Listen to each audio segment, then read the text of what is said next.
আসসালামু আলাইকুম, কেমন আছেন? আশা করি আল্লাহর রহমতে ভালো আছেন। আলহামদুলিল্লাহ, আমরাও আপনাদের দোয়ায় আল্লাহর রহমতে ভালো আছি।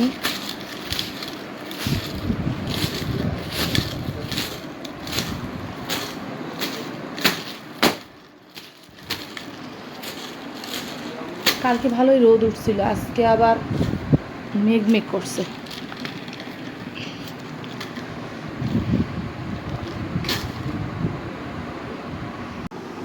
আপনার ভাইয়া আমার জন্য একটা জিনিস নিয়ে এসছে, সেটা হলো ব্লেন্ডার মেশিন। এর আগে আমার ছিল, নষ্ট হয়ে গেছে ঈদের আগে।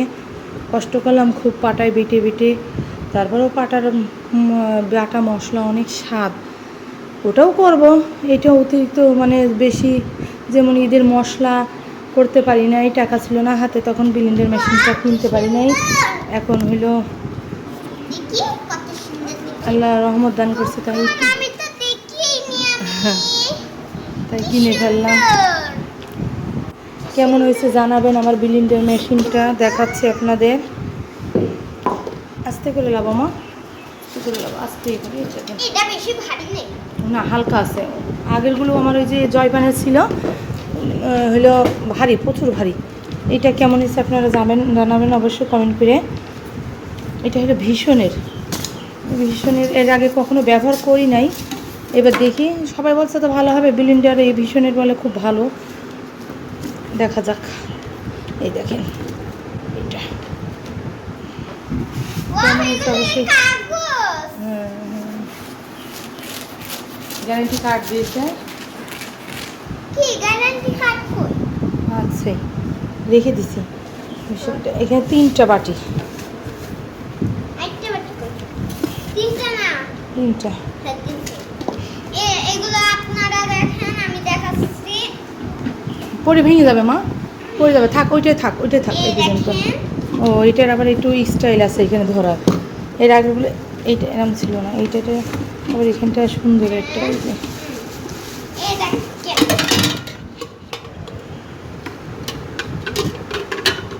এটা, এটা জুস মিস করার তা। এটা তো ভালোই বড় আছে। হ্যাঁ সুন্দর। আচ্ছা, আজকে কি কি রান্না করি চলেন আপনাদের সাথে শেয়ার করব অবশ্যই, ইনশাল্লাহ। চলেন সাথে। এরকম হয়। আজকে গরুর মাংস রান্না করব। গরুর মাংস আনা হয়েছে। গরুর মাংসগুলো অনেক সুন্দর, মানে হাড় কম দিছে, সিনার গোশ দিছে। মশলা কইনি, ভাত চড়াইনি, দিয়ে পিস পিস।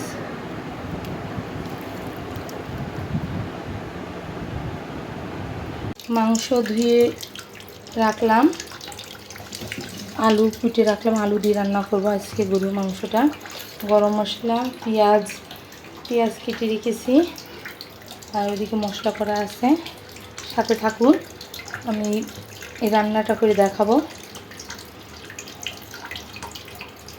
তেলটা গরম করে নিয়েছি, তেলটা গরম করে নিয়ে পেঁয়াজ কুচি দিয়ে দিলাম।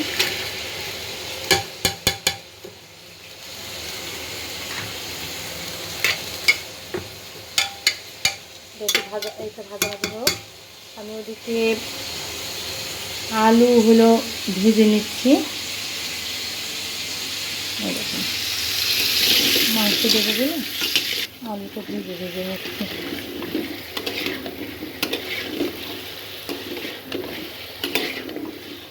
একটু হলুদ দেবো, দিয়ে ভেজে নেব।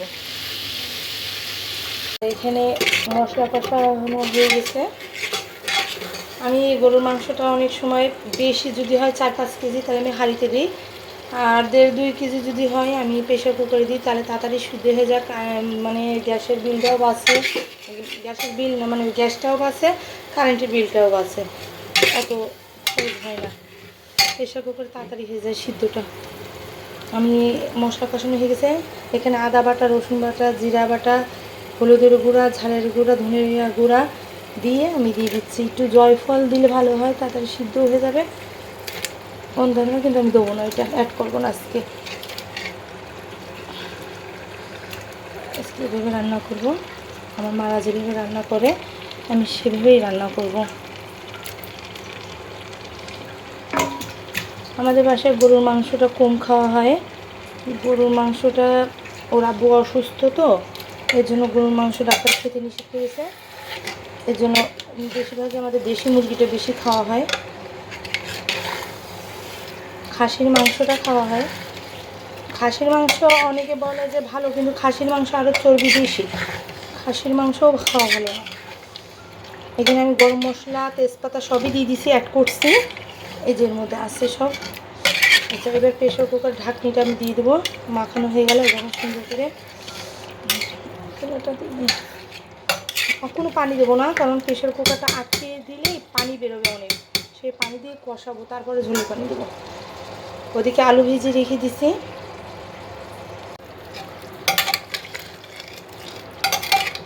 আমার মাংস কষানো হয়ে গেল, এখন একটু বাকি আছে।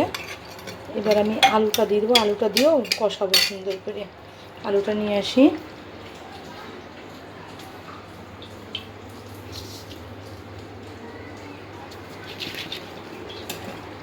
দিয়ে দেবো আলুটা।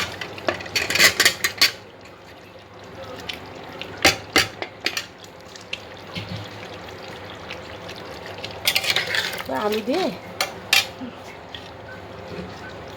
সুন্দর করে গরুর মাংসটা কষাবো। লবণটা ঠিক আছে নাকি? বিসমিল্লাহ। ঠিক আছে, এটা কষানো হোক, তারপরে ঝোলের পানিটা দিয়ে দেবো। দেখেন কি সুন্দর কষানো হয়েছে, দেখেন তেল বেরিয়ে গেছে। এবার পরিমাণ মতন অল্প পানি দেবো, কারণ অনেক নরম বেরিয়ে গেছে, পানি দিলেই হয়ে যাবে। দেখেন ঝোলের পানিটা দিয়ে দেবো।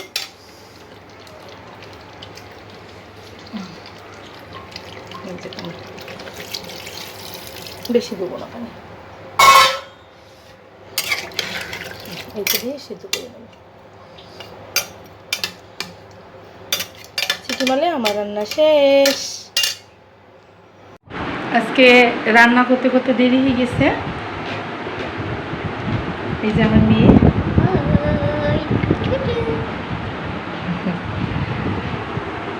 আকাশে মেঘলা মেঘলা করছে। এই যে আপনার ভাইয়া আসতেছে, আসো, ছেলে আসতেছে খেতে।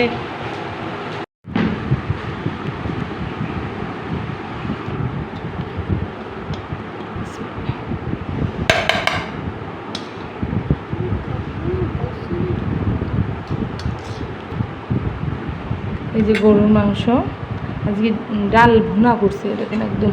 দেখি, এই যে ঘুটিয়ে এই ডালটা মাংস দিয়ে অনেক ভালো লাগে। ঘুষিয়ে দিই, ঘুটিয়ে দিই, পড়ে গেল।